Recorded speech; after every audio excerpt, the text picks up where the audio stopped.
Hello everybody and welcome back to the channel. So, Liverpool 2, Wolverhampton Wanderers 1 in a game that can only be really described as underwhelming, to be quite honest. Whilst, yes, I'm happy to pick up the 3 points, and it is a good measure of a side who are looking to win the league, that they can pick up points in games where they probably don't necessarily deserve to win or when you're not playing well. You know, they do say that that is a measure of a team pushing for the title. So, yes, I am happy that we managed to pick up the 3 points in the game. But it was just an uninspiring performance, not even just from Liverpool, but from both teams. You know, I think that watching the game, it was just, I'll be honest, I got bored during the game. There was no team that was really sort of pushing to win it. I think that, you know, the way that we played was very sort of nonchalant with the ball. We would get the ball, we would look like we were going to run and do something, and then we'd stop, pass it back, and then we'd keep, you know, we'd go from Van Dijk to Konate, back to Van Dijk to Alisson to Konate, and then, you know, it was just one of those games. And I think Wolves were exactly the same. You know, looking at the game sort of in the last 5 minutes, and you see Wolves passing it between their centre-backs and their goalkeeper, and you kind of think, does either team really want to go for this game?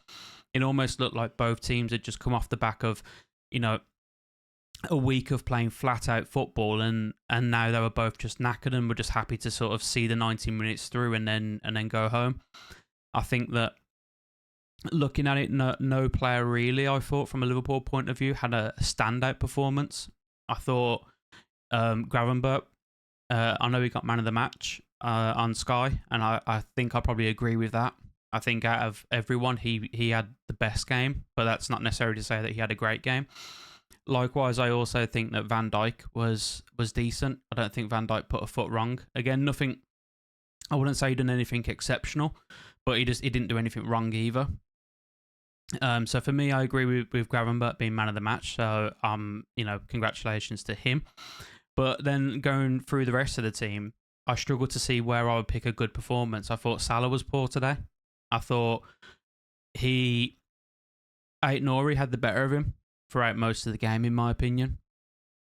And then at times where he had an opportunity to do something, he didn't really do it. There was a couple of times where I think there was one where he managed to beat Ait-Nouri, cut inside, and then shot the ball straight at the goalkeeper.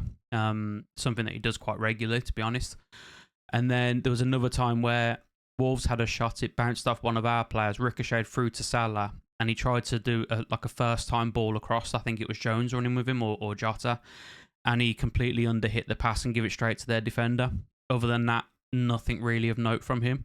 I thought the only good thing was that he was getting back to help out Trent, but even then, I can't remember a time where he actually won the ball or, excuse me, done anything with it. Trent, I thought it was a weird game for Trent. I thought defensively he looked good, but going forward, not so much. He had one corner, which was poor, and then he didn't take another corner. He had a free kick where he shot it straight at the goalkeeper. And other than that, he was kind of putting balls in the box, but they were always being cleared. So I don't think that Trent had a very good game going forward, although I do think, especially in the first half, that defensively he did look solid. Second half, I think Cunha got the better of him a couple of times.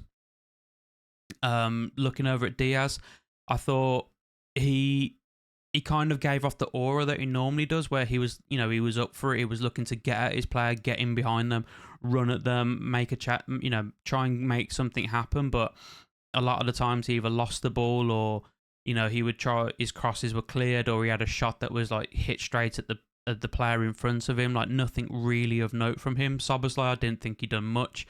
He had one opportunity in the first half where he kicked the ball straight at the goalkeeper. Other than that, can't really remember him doing anything in the game. I thought he was quite poor, and I wasn't surprised to see him be replaced. McAllister, again, quiet game. Can't really remember him doing anything. Again, a couple of times he gave the ball away. A couple of times, you know, loose control, bad passing, that kind of thing. Opposite side, Robertson, I thought first half he done well. He was getting forward. He was looking to try and break in behind him. Then he had one moment which looked like it was a simple ball across the box with two players waiting at the back post. He messed up that pass, and then from then he just didn't really do anything else. I think defensively as well, he didn't look that great. He was beaten a couple of times with balls over the top, or Semedo getting past him, or Forbes, I believe it was, who came on in the second half. He was beating him quite easily down that left-hand side.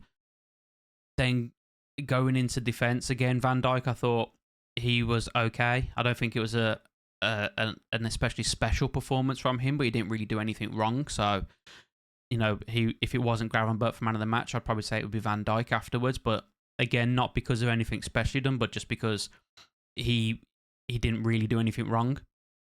Konate, Jekyll and Hyde performance, scores the goal, looked okay in the first half, and then he made that calamitous error for their equaliser, and then from that moment he looked like he'd just lost all of his confidence. There was bad passes. He got a yellow card for a foul. He had one moment where he did block a shot, where he kind of like slid across and managed to get his leg in the way and block a shot. But again, just a strange performance from Konate, real Jekyll and Hyde. First half good, second half bad. But then even with the players that came on, Cody Gakpo, don't think he really did anything of note. Curtis Jones, he looked... the issue I have with Curtis Jones, I think that he does have the potential to be a good player, but there's a number of times where he looks like he beats his player, and then rather than look to either A, progress the ball forward himself, or look to get it to someone who can progress the ball forward, he'll stop. He'll turn around, he'll then look to come backwards or come inside, or he'll turn back around and try and go back out again. Like, I'd like to see him be a bit more, have a bit more urgency when he does beat that man. Can he then drive forward a little bit? Kind of what we see from Gravenberch, in that when he does his turn, he'll beat his man, then he'll drive forward. Sometimes you'll see that Curtis Jones will beat his man, then he'll stop, turn around, and he done it when he came on as well. And I think that when he did that, he then lost the ball, and it was just a bit frustrating to see that, we didn't have that. As much as Wolves didn't have the urgency to get back into the game, we didn't have the urgency to go and get the third goal and get the 2-goal lead and really kill them off. We looked like we were just happy to win the game by 1 goal. We would have settled with a 1-0 win in that game, or we settled with a 2-1 win. We didn't think that we needed to go out and get that second goal and really kill them off.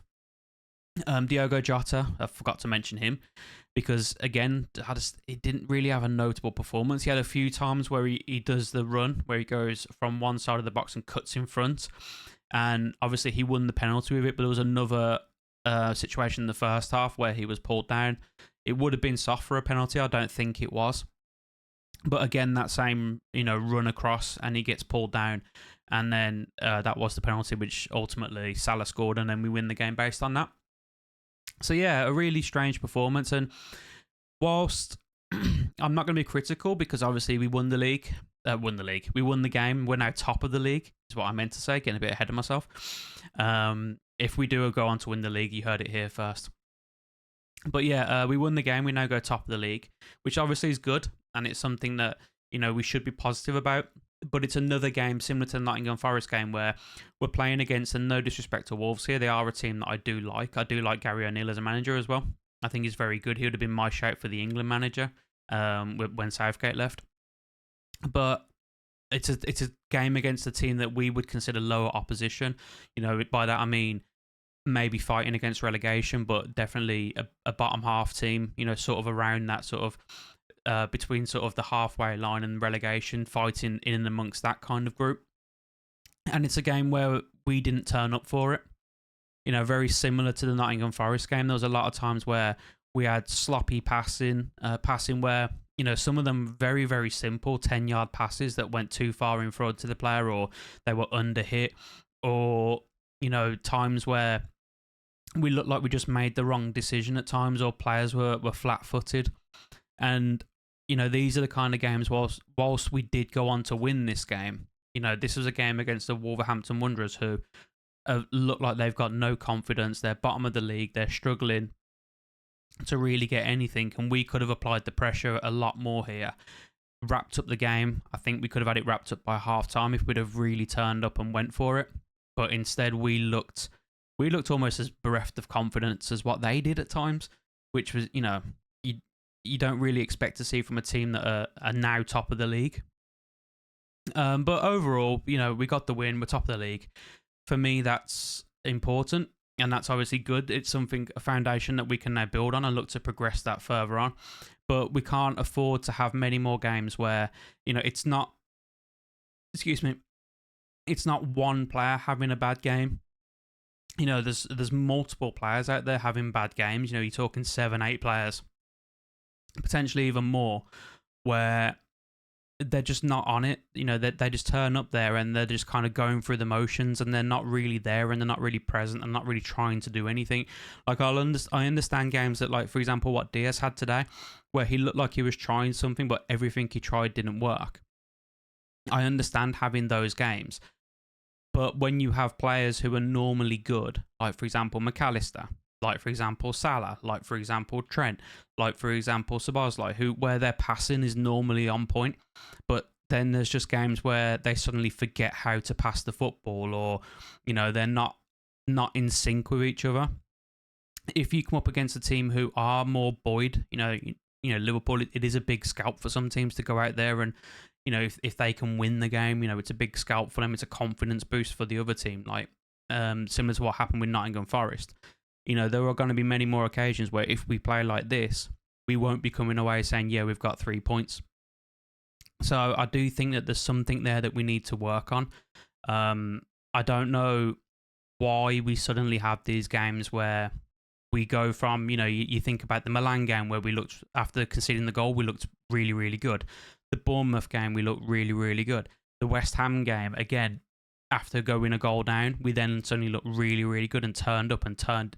We seem to go from like first gear, and then suddenly we go to like second gear, third gear, fourth gear, fifth gear, and we look good. In this game, I don't think we got out of second gear at all. And I think there were times where we didn't even go into second gear. There were times where we went into second gear and then dropped back down into first gear and just kind of kept it around that point and just thought we'd see how it goes. So there is something there that obviously we need to work on. We need to figure out why this is happening and what we can do to, when these kind of games do come along, what can we do then to suddenly kick it back up another gear and start to get the win. And this kind of comes into what I was saying before when, and again, this is no disrespect, I do want, for example, Curtis Jones. I do want him to end up being a good player for Liverpool, but when we're having a bad game and then we bring him on and then he gets the ball around the halfway line, he gets past his man, then he stops and then he turns and then he gives the ball away. You question, okay, well, if we're having another game at Nottingham Forest, what changes can we make to really do something? What changes can we make that's really going to sort of impact the game when there's multiple players having bad games at the same time? But yeah, don't want to be negative. We did win. We managed to fight our way through it and get the 3 points, which obviously is the most important part. So yeah, overall, not pleased with the performance, but pleased with the result, I think I would say. And I'm just glad that I'm not coming on here doing a video saying about how frustrated I am that we had another performance like Nottingham Forest. But I do think that there are areas that we need to look at and possibly an indication of what we need to do in the January transfer window for games like this when we need someone to come on and provide that spark. Is there a player that can do that? Potentially we have it in a player like Chiesa. I thought with the way Salah was playing, it was a good opportunity to get him on. Unfortunately, Darwin, he got an illness, so he missed the game. But I thought the way Liverpool were playing, someone like him with the way he does press the goalkeeper and the way that he is always running and he does cause chaos would have been a good game to see him featuring. But unfortunately, obviously, he wasn't. He was ill, so he missed the game altogether. But yeah. Onwards and upwards and on to the next one. So yeah, hopefully you enjoyed the video. Let me know in the comments what your thoughts on the game were. Let me know what you think as well. What can Liverpool do when we're having a performance like this? What would you do to change that? What player do you think we could bring on to help and create that spark, to kind of kick us into the next gear? I will have my tactical breakdown analysis coming out for you tomorrow. Although I'll be honest with you, I don't really know what tactically we did, other than just pass the ball about a bit. But yeah, I'll have that coming out for you tomorrow. So yeah, drop a like on the video if you enjoyed it. Subscribe to the channel and tick the little notification bell to be notified when I next upload. And I will catch you all in the next one. Take care, and I'll speak to you all soon. Goodbye.